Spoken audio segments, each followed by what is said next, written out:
Deep within the tranquil, heavily guarded forests of the Novgorod region, exactly midway between Moscow and St. Petersburg, the architecture of paranoia is taking shape. Over the past few months, the skyline above the Valdai hills has fundamentally changed. Open-source satellite imagery reveals a stark new reality. 7 massive, custom-built anti-aircraft towers have been hastily erected, punching through the tree line, forming an iron ring directly around the presidential estate. This is not a frontline bunker. This is the heart of the Russian deep state. For decades, the airspace over Valdai was considered the most secure sanctuary on Earth. Not anymore. The sudden deployment of heavy, elevated air defense systems deep inside the Russian homeland sends an undeniable, chilling message to the international intelligence community. The illusion of absolute, impenetrable security at the very top of the command chain has shattered. The strategic reality of this conflict has shifted. The front line is no longer confined to the trenches of the east. The threat has come directly to the gates of the palace. Welcome back. In a world drowning in media noise and state propaganda, we deal strictly in raw data, tactical shifts, and the cold reality of global leverage. This is the intelligence briefing you will not get anywhere else. Prepare for the debrief. To understand the gravity of this development, you must first understand the geography. The Valdai presidential residence sits on a sprawling estate by Lake Valdai, roughly 400 kilometers northwest of Moscow. This is not a forward operating base. It is a luxury retreat deeply embedded within the Russian interior, long considered an untouchable symbol of insulated power. But over the last year, the parameters of modern warfare have aggressively rewritten the rules of engagement. Ukraine has systematically developed, tested, and deployed a terrifyingly effective long-range strike capability. We are talking about domestically engineered, autonomous, unmanned aerial vehicles, the Bober or Beaver drone and the Lyuty. These are not multi-million-dollar hypersonic cruise missiles. They are relatively cheap propeller-driven munitions, capable of carrying a heavy, high-explosive payload over hundreds of kilometers. But their true threat lies in their flight profile. They do not fly at 30,000 feet where early warning systems can easily paint them. They fly low, they skim the earth, utilizing terrain masking, river valleys, and natural topography to hide from long-range radar networks. And this brings us to the unforgiving laws of physics and the tactical nightmare of the radar horizon. Russia boasts some of the most sophisticated long-range air defense networks on the planet, including the formidable S-400 Triumph. But ground-based radar, no matter how powerful, relies on a clear line of sight.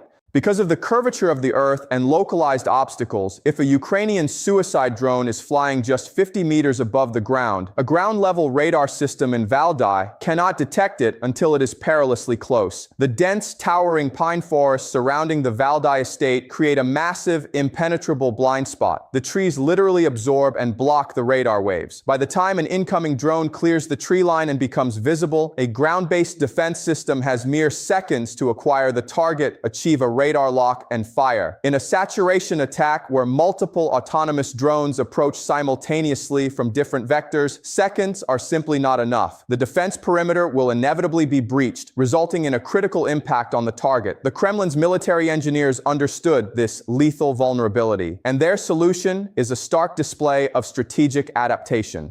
According to recent reports and detailed open-source intelligence, we are seeing the rapid, undeniable construction of 7 distinct, heavily reinforced towers directly surrounding the Valdai complex. These are not simple observation posts or communications arrays. They are massive, load-bearing concrete and steel structures, specifically engineered to support the immense weight and operational stress of heavy military hardware. The tactical objective is singular. They are physically elevating the Panzer S-1 air defense systems high above the forest canopy. The Panzer S-1 is a highly mobile point defense system. It is a combined short to medium-range surface-to-air missile and anti-aircraft artillery weapon platform. It is equipped with dual 30mm autocannons and radar-guided interceptor missiles. It is designed to be the final layer of defense, the absolute last shield against an incoming threat that has managed to slip past the outer rings of long-range interceptors. By using heavy cranes to hoist the Panzer onto a tower, Russian engineers drastically extend its radar horizon. The system's target acquisition radar now has an unobstructed 360-degree view over the top of the dense Novgorod forests. They can now spot a low-flying, slow-moving anomaly from miles away, giving the automated cannons and missiles the critical reaction time needed to neutralize the threat before before it reaches the presidential compound. But we must look closely at the numbers to understand the true level of concern. 7 towers, 7 individual, highly advanced Pantsir systems, completely dedicated to protecting one localized estate. This is not just about having a single lookout point. This is about creating an overlapping, interlocking web of radar coverage and kinetic fire. The military doctrine being applied here assumes that a potential strike will not come as a single isolated drone.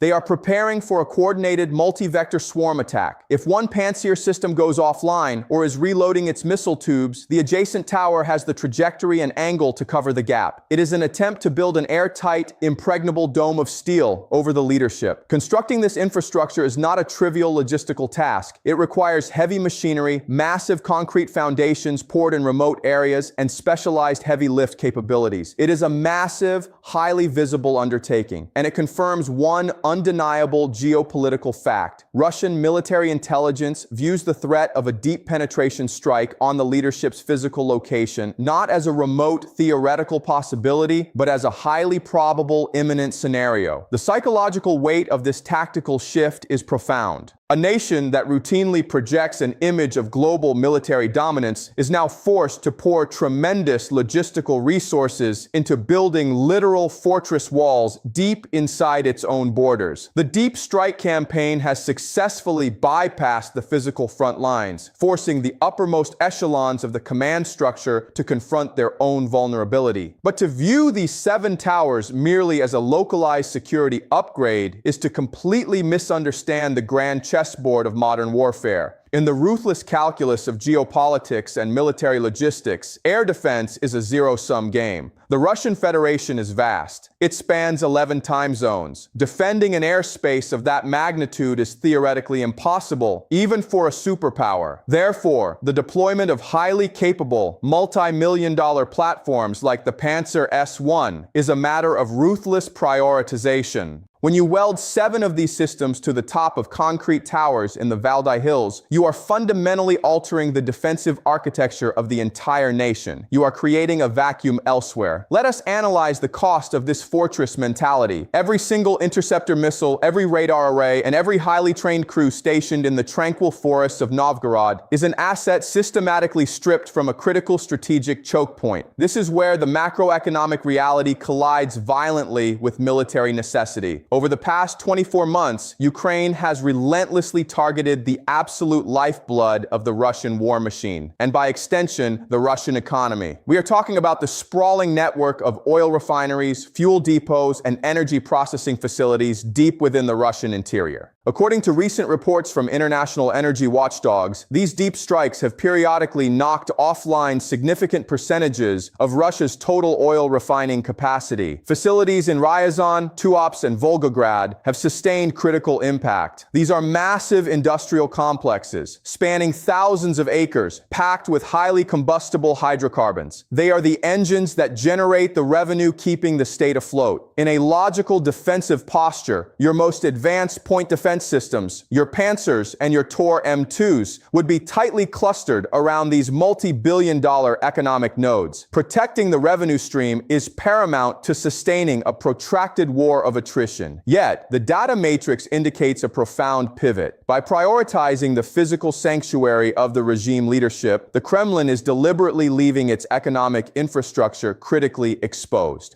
They are gambling that they can absorb the financial damage, the lost export revenue, and the domestic fuel shortages. This is a staggering strategic vulnerability. When an energy facility burns, it does not just degrade the military's fuel supply, it sends a shockwave through the global energy markets, it strains the state budget, it forces Moscow to rely heavier on shadow fleets and discounted exports to maintain baseline economic stability. And the architects of the Ukrainian strike campaign know this perfectly.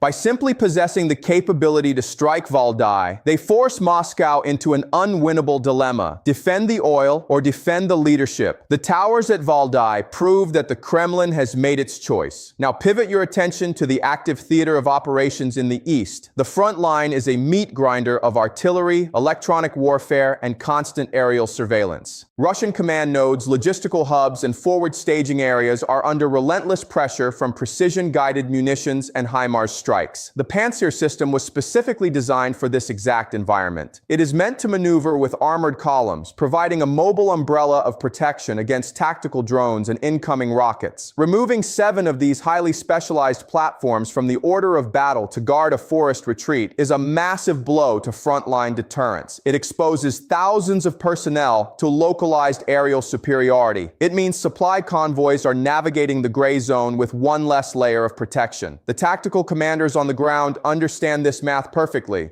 The hierarchy of survival is clear, and the frontline troops are not at the top of it. Let us expand the lens further. Look at this through the eyes of the Pentagon. In the windowless rooms of the National Reconnaissance Office, US and NATO intelligence analysts are scrutinizing these high-resolution satellite images with profound interest. The erection of these towers is a massive intelligence coup for the West. Why? Because it confirms, without a shadow of a doubt, the internal paranoia and resource strain within the Russian Ministry of Defense. Washington does not need to guess how effective Ukraine's deep strike strategy is. The concrete towers in Valdai are physical, undeniable proof that the strategy is working. It exposes a fundamental weakness in the Russian strategic posture. It proves that the vastness of the Russian landmass, historically its greatest defense, has now become its greatest liability. The airspace is too large to defend, and the critical assets are too spread out. NATO planners are documenting this shift, recalibrating their own deterrence models based on this glaring vulnerability.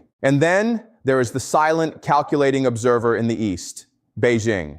The relationship between Russia and China is strictly transactional. It is an axis of power bound by a mutual desire to dismantle Western hegemony, but it is not a partnership of equals. China views global geopolitics through a lens of absolute pragmatism. When Xi Jinping looks at the intelligence reports regarding the Valdai Towers, he does not see a resilient ally. He sees a regime forced to cannibalize its own frontline defenses and economic shields just to protect its apex leadership from cheap, low-flying drones. This projects an image of profound domestic vulnerability. In the high-stakes negotiations over energy pipelines, technology transfers, and financial support, this perceived weakness translates directly into leverage for Beijing. China knows that Russia is increasingly isolated, heavily sanctioned, and now demonstrably struggling to secure its own interior airspace. This allows Beijing to dictate the terms of their no-limits partnership. They can demand steeper discounts on Siberian crude. They can force asymmetrical trade agreements. The towers at Valdai are a physical manifestation of a shifting balance of power, not just between Russia and the West, but between Moscow and Beijing. The Russian bear is bleeding, and the Chinese dragon is quietly adjusting the terms of the alliance. Let us dive deeper into the logistical nightmare that these 7 towers represent. Operating a Pantsir S-1 on the ground is complex enough. Elevating it 50 feet into the air introduces a cascade of compounding challenges. Consider the maintenance protocols. These are highly sensitive electromechanical systems. Radar arrays require constant recalibration. Missiles need environmental control. The dual 30mm cannons require meticulous servicing and reloading. Every time a system requires significant maintenance, or every time the missile tubes need to be replenished after a potential engagement, heavy lift equipment must be brought in. The system must either be serviced at a dangerous height or lowered entirely. This drastically reduces the operational uptime of the defense network. It creates windows of vulnerability during maintenance cycles. The logistics chain required to keep 7 elevated systems operational, fully loaded, and constantly manned in a remote forest is a staggering drain on specialized military personnel and resources. Furthermore, we must address the psychological warfare aspect. In the realm of realpolitik, optics are just as critical as kinetic outcomes. The existence of these towers acts as a permanent, highly visible reminder to the Russian elite that the war has come home.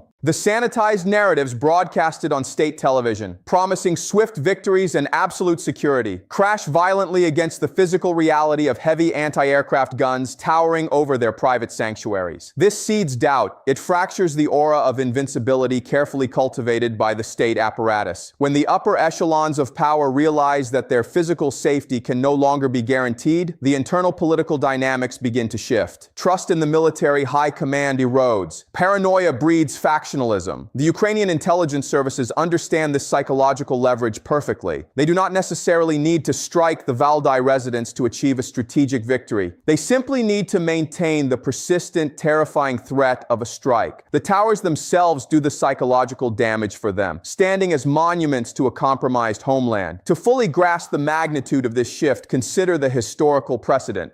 During the height of the Cold War, the Soviet Union constructed massive, continent-spanning radar networks and deployed thousands of interceptors to guard against the threat of American strategic bombers and intercontinental ballistic missiles. The defense was outward-facing, designed to repel a peer-level superpower from the borders. Today, the threat matrix has inverted. The multi-billion-dollar border defenses have been bypassed by a decentralized, low-cost, asymmetrical threat. The fortress walls are no longer on the periphery. They are being hastily erected in the living room. This represents a catastrophic failure of strategic foresight. The Russian military-industrial complex spent decades preparing for the wrong war, and they are now paying the price in diverted resources and the total loss of strategic depth. The chessboard has been flipped. The expanding web of vulnerability now encompasses the entirety of the Russian landmass, and no amount of concrete and steel in the Valdai Hills can completely patch the holes in a fundamentally broken defensive posture. Ultimately, this highlights a fundamental asymmetry in modern conflict. A drone costing perhaps $50,000 forces a superpower to divert tens of millions of dollars in advanced radar simply to maintain a baseline level of regime security. This is the definition of a strategic quagmire. But the panicked erection of these defense towers is merely one symptom of a much larger systemic collapse of Russian sanctuary spaces. To see the full scope of this strategic retreat, you must look south to the Black Sea. The exact same dynamic is playing out on the water. The Russian Black Sea Fleet, once the undisputed apex predator of the region, has been systematically hunted and neutralized by asymmetrical naval warfare. Facing a relentless barrage of Ukrainian Magura 5 unmanned surface vessels, the fleet has been forced into a humiliating withdrawal. They have evacuated their historic, heavily fortified headquarters in Sevastopol, Crimea, and relocated hundreds of miles east to Novorossiysk. And recent satellite intelligence indicates they are fleeing even further, attempting to establish a new naval base in the breakaway region of Abkhazia. Just like the Panzer systems in Valdai, the Black Sea Fleet is no longer projecting power. It is prioritizing its own survival. Multi-billion-dollar guided missile frigates and Kilo-class submarines are playing a perpetual game of hide-and-seek with explosive drone boats that cost a fraction of a percent of their targets. This is the new reality of the geopolitical battlefield. The leverage of conventional military mass is being completely dismantled by cheap, scalable, and autonomous technology. The ultimate forecast for this trajectory is grim.